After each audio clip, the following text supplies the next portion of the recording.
Apa benar dalam agama Islam ada pembagian syariat, ma'rifat, tarekat, hakikat? Itu semua, Pak, tidak ada dalilnya. Yang Rasulullah SAW bagi kepada kita hanya 3. Islam, iman, ihsan. Adapun pembagian syariat, ma'rifat, tarekat, hakikat ini adanya hanya dalam dunia sufi.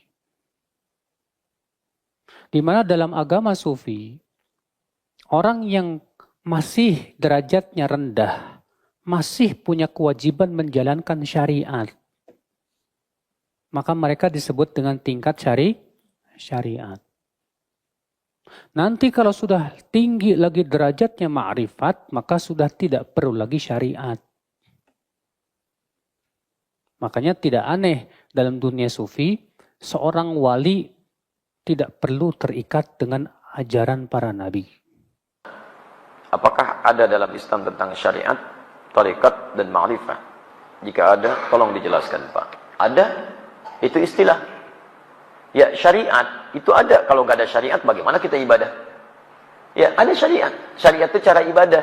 Syara'a lakum minad dini. Ya? Kami telah syariatkan dalam agama. Ma wassa bihi Nuh, yang telah kami wasiatkan kepada Nuh, serta juga nabi-nabi yang lainnya. Di teman-teman sekalian, din agamanya, syariat, cara mengerjakan isi agamanya. Syariat itu asalnya dari kata syara', artinya jalan.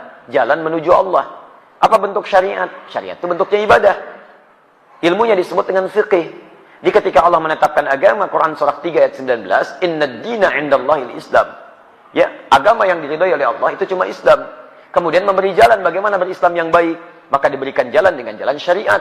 Syariat itu isinya ibadah. Makanya ketika ditanya tentang Islam, Nabi SAW oleh malaikat Jibril, disebutkan di hadis Muslim, nomor hadis yang ke-8, di jilid yang pertama, rawinya sahabat Umar bin Khattab radhiyallahu ta'ala anhu, posisi paling kiri sebelah atas di kitabnya. Ketika ditanya mal Islam, apa itu Islam? Dijawab dengan syariat. Antashhada an la ilaha illallah wa anna Muhammadar Rasulullah, ibadah lisan. Wa tuqimas salat, wa tu'tiyaz zakat, wa tasuma Ramadan, puasa, wa tahujjal baita in istata'ta ilaihi sabila, dan tunaikan haji sesuai dengan kemampuan Anda, berusaha untuk mampu mewujudkan dia. Itu syariat namanya. Jadi kalau disebutkan syariat itu maksudnya salat, maksudnya puasa, maksudnya haji. Jadi kalau ada bahasa menegakkan syariat Islam, harus. Kalau ada yang nggak mau menegakkan syariat Islam, namanya bukan orang Islam. Ya, syariat itu salat, jangan takut dengan syariat Islam. Ya, orang-orang menegakkan syariat Islam itu artinya mau ibadah. Salat itu syariat Islam. Baik, puasa itu syariat Islam. Jadi kalau ada yang mengatakan tidak boleh berlaku syariat Islam, orang itu aneh. Aneh dia, apalagi kalau diucapkan oleh orang Islam, nggak sehat dia. Dia sedang kurang sehat, mungkin terlampau lelah dia. Ya, mohon maaf, kalau orang Islam mengatakan tidak boleh berlaku syariat Islam, artinya orang aneh. Syariat Islam itu artinya ibadah.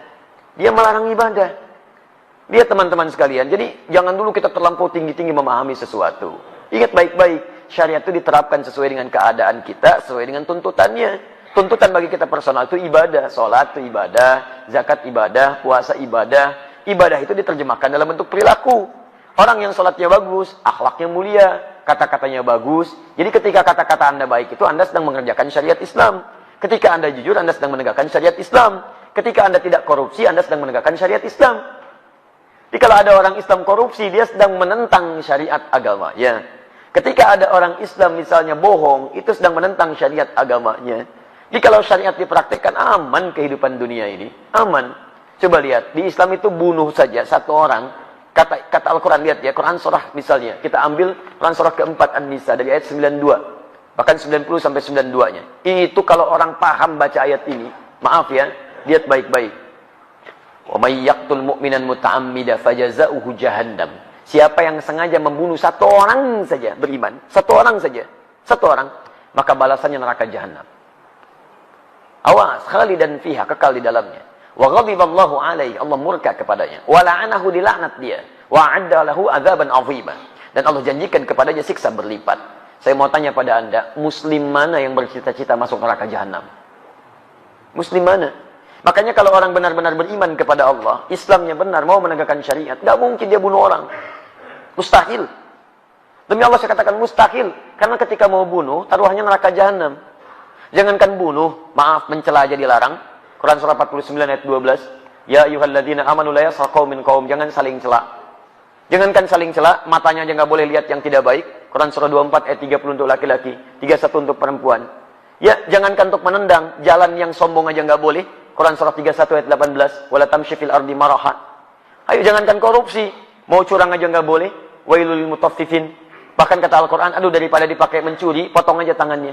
As-sariqu was-sariqatu faqtu aydiyahuma. Pencuri laki-laki perempuan, daripada tangannya dipakai perbuatan kotor, potong aja tangannya. Paham ya? Jadi kalau orang menegakkan syariat Islam dengan baik, aman, polisi tenang tugasnya. Wah, santai aja minum teh. Mau nyuri, ayo, muslim kan? Masya Allah. Mau bohong, nggak bisa. Ayo, ingat ayatnya, cuman gitu aja. Gampang tugasnya, Masya Allah. Nggak ada pekerjaan itu. Baik, jadi tenang teman-teman sekalian. Nyaman kita. Silakan cek zaman Nabi. Berapa banyak tingkat pencurian terjadi? Cek zaman sahabat dan sebagainya. Lapas nggak akan penuh kayak sekarang. Sekarang membludak dan sebagainya. Ya kalau orang paham, gagal mencuri, gagal ini, gagal itu, nggak akan bisa. Ujung-ujungnya apa? Ujung-ujungnya tenang kehidupan kita.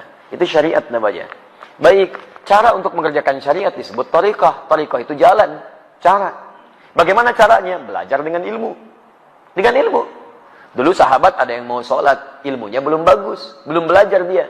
Lihat di Al-Bukhari, nomor hadis 744. Nomor hadis di Muslim 397. Anda punya Subulus Salam yang versi bahasa Arab, ya, lihat jilid kedua, halaman 31. Perhatikan bagaimana seorang bernama Khalad bin Rafi Az-Zuraiqi salat di Masjid Nabi, di samping Nabi. Selesai salat datang pada Nabi. Fa'atan Nabiyya sallallahu alaihi wasallam faqala assalamu alayk, salamu alayk ya Rasulullah. Kata Rasulullah sallallahu alaihi wasallam, "Waalaikumsalam warahmatullah. Irji' salli fa innaka lam tusalli." Balik lagi salat karena Anda belum salat. 3 kali dia mengerjakan, 3 kali Nabi mengatakan, salat lagi Anda belum salat. Dia berkata, "Ya Rasulullah, ma'usinu ghaira." Saya nggak bisa lebih bagus lagi daripada ini. Alimni, tolong ajarkan saya. Masalahnya, dia tidak belajar dengan baik. Thariqah salatnya, cara salatnya tidak seperti Nabi mengajarkan. Maka dari itu diajarkan oleh Nabi, idza qumta ila shalah, kalau kamu pengen salatnya bagus, lihat asbighul wudu, sempurnakan wudu. Tsumma istaqbilil kiblat, menghadap kiblat yang benar. Kemudian takbir sampai dengan salam. Diajarkan oleh Nabi. Di thariqah itu cara beribadah dengan baik. Caranya bagaimana? Belajar berilmu. Maka turun ayat-ayat tentang belajar. Nabi aja belajar. Turun Quran 96 ayat 1 sampai 5. Iqra bismi rabbikal ladzi khalaq. Turun Quran surah 9 ayat 122. Wa ma kana al-mu'minuna liyanfiru kaffah. Falaula nafara min kulli firqatin minhum ta'ifah liyatafaqahu fid din. Turun Quran surah 58 ayat ke-11. Ya ayyuhalladzina amanu idza qila lakum tafassahu fil majalis fafsahu yafsahillahu lakum. Banyak ayat Quran dan hadis mengatakan itu sebuah. Ya, muncul hadis misalnya hadis riwayat Al-Bukhari nomor hadis 71 di Kitabul Ilmi, posisi paling kiri sebelah atas di kitabnya. Riwayat Abu Hurairah radhiyallahu taala anhu, "Man yuridillahu bihi khairan yufaqihu fid din." Siapa yang diinginkan jadi orang baik menurut Allah, maka dia akan dibimbing untuk mau belajar tentang agamanya. Hadis riwayat Ibnu Majah nomor hadis 233 dari Abu Darda radhiyallahu taala anhu, "Man salaka tariqan yaltamisu fihi ilman, sakhalallahu lahu tariqan ilal jannah." Siapa yang mau menyiapkan dirinya menempuh jalan untuk belajar tuntunan agamanya, maka akan dimudahkan jalannya dia untuk ke surga. Salaka tariqan, jelas kalimat habisnya. Tariqa. Man salaka tariqan tariqah. Jadi belajar itu adalah bagian dari sarana untuk mendekat kepada Allah dengan mengamalkan nilai syariat.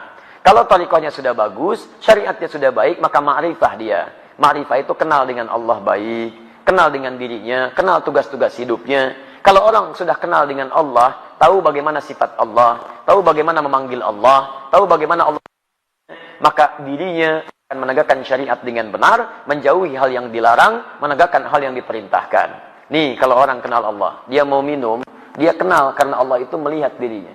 Maka karena dia tahu Allah melihat dirinya, dia tidak akan pernah menyentuh minuman yang tidak Allah sukai. Karena saat akan disentuh, dia tahu Allah melihat.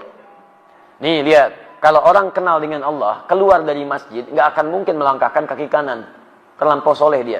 Pasti kiri. Dan tidak akan mungkin tertukar sandal. Karena ketika akan dipakai, dia tahu Allah tidak ridho dengan menggunakan hal yang tidak Allah sukai. Silahkan. Kalau Anda tidak percaya, hati Anda pun pasti akan menolak. Coba iseng-iseng ya. Begitu keluar dari sini, pakai alas kaki orang lain. Pakai alas kaki orang lain. Begitu Anda pakai, hati Anda akan mengatakan, itu bukan punya kamu. Jangan lakukan. Jadi hati Anda aja menolak. Apalagi orang yang sudah kenal dengan Allah. Sudah kenal itu, wah, baru lihat aja, sendalnya nggak ada. Dia nggak akan pakai sendal orang lain, takut.